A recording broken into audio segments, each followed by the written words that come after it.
নমস্কাৰ আপোনালোক সকলোকে পুনৰবাৰ স্বাগতম জনাই মজিদ বন্ধুসকল পলকতে চাওক আজি 9টা গুৰুত্বপূৰ্ণ খবৰ।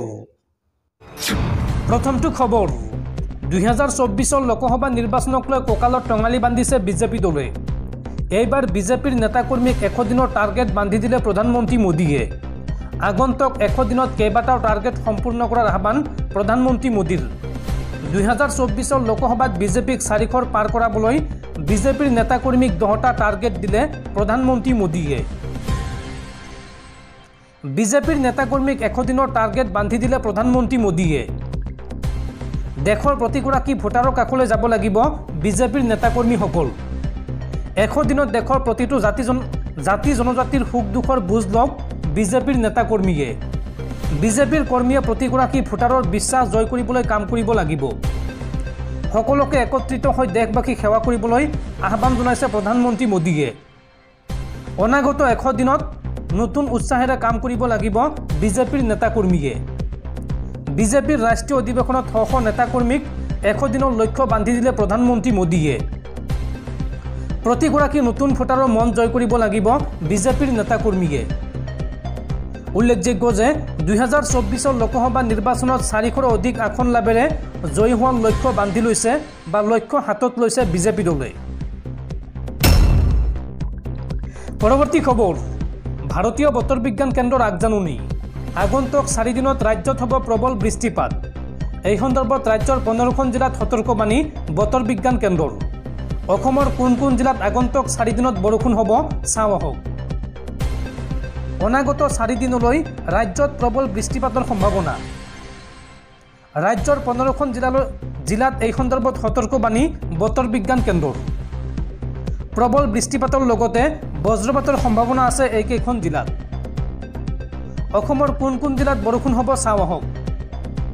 তিনিচুকীয়া, ডিব্ৰুগড়, ধেমাজি, লখিমপুৰ, যোৰহাট, শিৱসাগৰ, চৰাইদেউ, মাজুলী, কাৰ্বি আংলং, হোজাই, ডিমা হাছাও, পশ্চিম কাৰ্বি আংলং, লগতে কাছাৰ, কৰিমগঞ্জ আৰু হাইলাকান্দিত জাৰি কৰা হৈছে এলাৰ্ট। এইকেইখন জিলাত প্ৰবল বৃষ্টিপাতৰ সম্ভাৱনা আছে। আগন্তুক 22 ফেব্ৰুৱাৰীলৈকে এলাৰ্ট জাৰি কৰিছে বতৰ বিজ্ঞান কেন্দ্ৰই। পৰৱৰ্তী খবৰ অসম অৰুণাচল সীমান্তত পুনৰ ভয়ংকৰ ঘটনা। অৰুণাচলৰ কয়লাখনিৰ পৰা পুনৰ 10জন শ্ৰমিকক অপহৰণ কৰিছে অস্ত্ৰধাৰী উগ্ৰপন্থীৰ দলে। আলফা আৰু NACNৰ অস্ত্ৰধাৰী কেডাৰে এই 10জনকৈ শ্ৰমিকক অপহৰণ কৰিছে। দেওবাৰে অৰুণাচল প্ৰদেশৰ চাংলাং জিলাৰ 14 নম্বৰ কয়লাখনিৰ পৰা নিৰুদ্দিষ্ট হৈছে 10জনকৈ শ্ৰমিক। সূত্ৰই জনোৱা মতে নাগালেণ্ডৰ নেশ্যনেল ছ'চিয়েলিষ্ট কাউন্সিল চমুকৈ NACN আৰু সংযুক্ত মুক্তি বাহিনী অসম স্বাধীন চমুকৈ আলফা আইয়ে এই শ্ৰমিক কেইজনক অপহৰণ কৰিছে। এই সন্দৰ্ভত অসমৰ তিনিচুকীয়া জিলাৰ আৰক্ষী অধীক্ষক অভিজিত গোৰাভে কয় যে আমি অপহৃত ব্যক্তিৰ সঠিক সংখ্যা আৰু তেওঁলোকৰ পৰিচয় নিশ্চিতকৰণৰ বাবে অপেক্ষা কৰি আছোঁ। গৌৰৱে লগতে কয় যে প্ৰাথমিক প্ৰতিবেদন অনুসৰি তেওঁলোকে ফিনবৰ খনিত কাম কৰি আছিল, কিন্তু তেওঁলোক অসমৰ সৈন্য নহয় সেয়া স্পষ্ট নহয়। এক বিশেষ সূত্ৰৰ মতে 7জনীয়া সশস্ত্ৰ উগ্ৰপন্থীৰ এটা দলে এই শ্ৰমিক কেইজনক জব্দ কৰি বা অপহৰণ কৰি ডাম্পাৰ ট্ৰাক এখনত উঠাই অৰুণাচল প্ৰদেশৰ ভিতৰৰ দুৰ্গম স্থান উল্ফ লংটৰ ফালে লৈ যায়। অপহৃতসকলৰ ভিতৰত জ্ঞান থাপা একমাত্ৰ নিশ্চিত নাম। আৰু নিৰুদ্দেশ হোৱা শ্ৰমিকক বিচাৰি উলিয়াবলৈ এতিয়া নিৰাপত্তা বাহিনীয়ে তালাচী অভিযান আৰম্ভ কৰিছে। অপহৰণৰ আঁৰৰ উদ্দেশ্য এতিয়াও জানিব পৰা হোৱা নাই। বন্ধুসকল, তাৰপিছত 4 নম্বৰ খবৰটো জনোৱাৰ আগতে আপোনালৈ এটা সৰু ৰিকুৱেষ্ট, যদি তেওঁলোকে এইটো ভিডিঅ'ত লাইক কৰা নাই তেন্তে প্লিজ এটা লাইক কৰি দিয়ক। আৰু এনেকুৱা ধৰণৰ নতুন নতুন ভিডিঅ' পাবলৈ চেনেলটো ছাবস্ক্ৰাইব কৰি কাষত থকা বেল আইকনটো প্ৰেছ কৰি ৰাখক। পৰৱৰ্তী খবৰ অপৰাধীৰ ঘৰত বুলডোজাৰ চলাই এতিয়া বিপদত পৰিছে অসম আৰক্ষীৰ একাংশ বিষয়া। বিপদ চাপিছে বুলডোজাৰ কাণ্ডত নাম সাঙুৰ খোৱা আৰক্ষী বিষয়াৰ। এই সন্দৰ্ভত গুৱাহাটী উচ্চ ন্যায়ালয়ে বিচাৰিছে প্ৰতিবেদন। বুলডোজাৰ চলোৱা আৰক্ষীৰ বিৰুদ্ধে কি ব্যৱস্থা লোৱা হৈছে চৰকাৰে সেই তথ্য জনাব লাগিব গুৱাহাটী হাইকোৰ্টক। এই সন্দৰ্ভত কঠোৰ নিৰ্দেশনা জাৰি কৰিছে গুৱাহাটী হাইকোৰ্টে। বুলডোজাৰ কাণ্ডত নাম সাঙুৰ খোৱা আৰক্ষী বিষয়াৰ বিপদ নিশ্চিত। বটৰদুৱা থানাত অগ্নিসংযোগৰ অভিযুক্তৰ ঘৰত আৰক্ষীয়ে চলাইছিল বুলডোজাৰ। এই সন্দৰ্ভত দোষী আৰক্ষীৰ বিৰুদ্ধে কি ব্যৱস্থা লোৱা হৈছে সেই তথ্য জনাব লাগিব ন্যায়ালয়ক। 29 ফেব্ৰুৱাৰীৰ ভিতৰত প্ৰতিবেদন দাখিলৰ নিৰ্দেশ গুৱাহাটী হাইকোৰ্টৰ। উল্লেখযোগ্য যে অভিযুক্তৰ ঘৰত বুলডোজাৰ চলোৱাক লৈ গোচৰ ৰুজু কৰিছিল আৰক্ষীয়ে আৰু এই সমগ্ৰ ঘটনাক লৈ গৃহ বিভাগক ভৰ্ৎসনা কৰিছিল গুৱাহাটী উচ্চ ন্যায়ালয়ে। তাৰ পিছতে 15 দিনৰ ভিতৰত ব্যৱস্থা গ্ৰহণ কৰিম বুলি আদালতক জনাইছিল চৰকাৰে। কিন্তু ৰাজ্যৰ মুখ্য সচিবে বিগত 6 মাহেও দাখিল নকৰিলে তদন্তৰ প্ৰতিবেদন। সেয়েহে গোচৰটোৰ পুনৰ শুনানি গ্ৰহণ কৰে গুৱাহাটী উচ্চ ন্যায়ালয়ে। বুলডোজাৰ কাণ্ডৰ ভুক্তভোগীক ক্ষতিপূৰণ দিয়াৰ সিদ্ধান্ত এতিয়া চৰকাৰৰ। গুৱাহাটী উচ্চ ন্যায়ালয়ক এই কথা অৱগত কৰিলে চৰকাৰী অধিবক্তাই। পৰৱৰ্তী খবৰ, আধাৰ কাৰ্ডক লৈ ডাঙৰ ঘোষণা। আধাৰ কাৰ্ড বনাবলৈ গ'লে আপুনি 1 টকাও নিদিব। ধন নিদিবলৈ ৰাইজক আহ্বান জনাইছে UIDAI-এ। আধাৰ কাৰ্ড বনাবলৈ গ'লে আপুনি 1 টকাও নিদিব। আপুনি যদি আধাৰ কাৰ্ড বনাবলৈ গৈছে তেন্তে খুজিলেও আপুনি ধন নিদিব। ধন নিদিবলৈ ৰাইজক আহ্বান জনাইছে UIDAI-এ। দেশৰ বিভিন্ন প্ৰান্তত আধাৰ কাৰ্ড বনোৱাৰ নামত ধন সংগ্ৰহ কৰে একাংশ দুষ্ট চক্ৰই। আধাৰ কাৰ্ডৰ ৰঙীন প্ৰিণ্টৰ বাবে লোৱা হয় মাত্ৰ 30 টকা। বিনামূলীয়াকৈ আধাৰ কাৰ্ড বনোৱাৰ বাবে আপুনি যাব লাগিব UIDAI কেন্দ্ৰলৈ। বেংক অথবা ডাকঘৰত হয়তো আধাৰ কাৰ্ড তৈয়াৰৰ নামত আপোনাৰ পৰা ধন ল'ব পাৰে। কিন্তু UIDAI কেন্দ্ৰত আধাৰ কাৰ্ড বনালে 1 টকাও দিব নালাগে। দেশজুৰি আছে UIDAI কেন্দ্ৰ। এই কেন্দ্ৰলৈ গ'লে আপুনি 1 টকাও দিব নালাগে। এই কথা ঘোষণা কৰিছে আধাৰ কাৰ্ড কৰ্তৃপক্ষই। পৰৱৰ্তী খবৰ, সুদখোৰৰ বিৰুদ্ধে ৰাজ্যত চলিছে সৰ্ববৃহৎ অভিযান। ৰাজ্যজুৰি অসম আৰক্ষীয়ে চলাইছে অভিযান। প্ৰতিটো জিলাতে গাড়ী ভৰ্তি কৰি সুদখোৰক গ্ৰেপ্তাৰ কৰি লৈ আনিছে থানালৈ। আপোনাৰ ওচৰত যদি সুদখোৰ আছে তেন্তে আপুনি সুদখোৰৰ ফটো আৰু নাম লিখি পঠিয়াই দিয়ক আৰক্ষীক। এই সন্দৰ্ভত আৰক্ষীয়ে মুকলি কৰিছে বিশেষ নম্বৰ। সুদখোৰৰে ভৰি পৰিছে আৰক্ষী থানাসমূহ। গাড়ী ভৰ্তি কৰি সুদখোৰক লৈ আহিছে আৰক্ষীয়ে। আজিৰ দিনটোত ক'ত কিমান সুদখোৰ ধৰিলে আৰক্ষীয়ে চাওঁ আহক। সুদখোৰক ধৰিবলৈ 2টাকৈ নম্বৰ মুকলি কৰি দিছে অসম আৰক্ষীয়ে। এইবাৰ সজাত একেলগে 21জন সুদখোৰক গ্ৰেপ্তাৰ কৰিছে আৰক্ষীয়ে। প্ৰতিখন জিলাৰ আৰক্ষী অধীক্ষকৰ নেতৃত্বত চলিছে গ্ৰেপ্তাৰ অভিযান। আৰক্ষীৰ অভিযানৰ মাজতেই খোৱাপাতি এৰি পলাইছে সুদখোৰে। হাইলাকান্দিতো একেলগে গ্ৰেপ্তাৰ কৰা হৈছে 9জনকৈ সুদখোৰক। কলিয়াবৰত একেলগে 3 সুদখোৰক আটক আৰক্ষীৰ। লগতে ৰহা জৰিয়া ডবকাৰ পৰাও গ্ৰেপ্তাৰ কৰা হৈছে সুদখোৰক। ধুবুৰী বঙাইগাঁৱতো গাড়ীয়ে গাড়ীয়ে সুদখোৰক গ্ৰেপ্তাৰ কৰিছে আৰক্ষীয়ে। আপুনি সুদখোৰৰ বিৰুদ্ধে দিব পাৰিব অভিযোগ। হোৱাটছএপ আৰু ফেচবুকত অসম আৰক্ষীক দিব পাৰিব সুদখোৰৰ সন্ধান। সুদখোৰৰ ফটো আৰু নাম লিখি পঠিয়াই দিয়ক অসম আৰক্ষীক।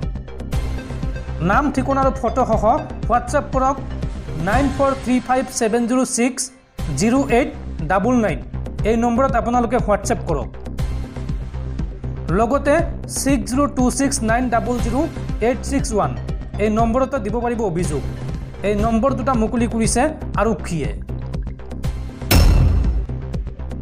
পৰৱৰ্তী খবৰ, এইবাৰ বিপদত পৰিছে আমেৰিকা যুক্তৰাষ্ট্ৰ। মহাকাশত ৰাছিয়াৰ পাৰমাণৱিক অস্ত্ৰৰ ভয়ত থৰথৰকৈ কঁপিছে আমেৰিকা যুক্তৰাষ্ট্ৰ। আৰু তাৰ পিছতে ভয়ত আতংকত ভাৰতৰ শৰণাপন্ন হৈছে আমেৰিকা যুক্তৰাষ্ট্ৰ। মহাকাশত পাৰমাণৱিক অস্ত্ৰ স্থাপন নকৰিবলৈ আহ্বান জনাওক ভাৰতে। প্ৰধানমন্ত্ৰী মোদী আৰু ভাৰতৰ বৈদেশিক মন্ত্ৰী এছ জয়শংকৰলৈ বিশেষ আহ্বান আমেৰিকাৰ বৈদেশিক মন্ত্ৰীৰ। ৰাছিয়াৰ নতুন পাৰমাণৱিক অস্ত্ৰক লৈ আতংকিত আমেৰিকা যুক্তৰাষ্ট্ৰ। ৰাষ্ট্ৰপতি পুটিনক বুজাবলৈ ভাৰতক আহ্বান আমেৰিকাৰ। মহাকাশত পাৰমাণৱিক অস্ত্ৰ স্থাপনৰ দিশে আগবাঢ়িছে ৰাছিয়া।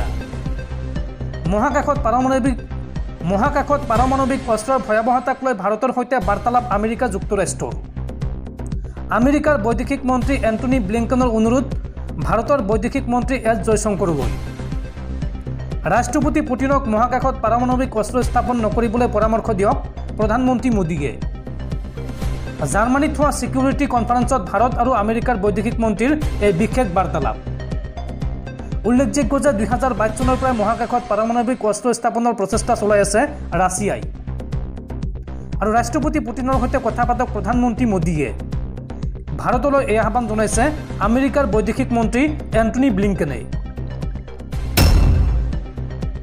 পৰৱৰ্তী খবৰ 2024 লোকসভা নিৰ্বাচনৰ পূৰ্বে কংগ্ৰেছ দলত পুনৰ মক্ষম আঘাত এইবাৰ অসম প্ৰদেশ কংগ্ৰেছ কমিটিৰ সহকাৰী সাধাৰণ সম্পাদক ৰাতুল কুৰ্মীৰ পদত্যাগ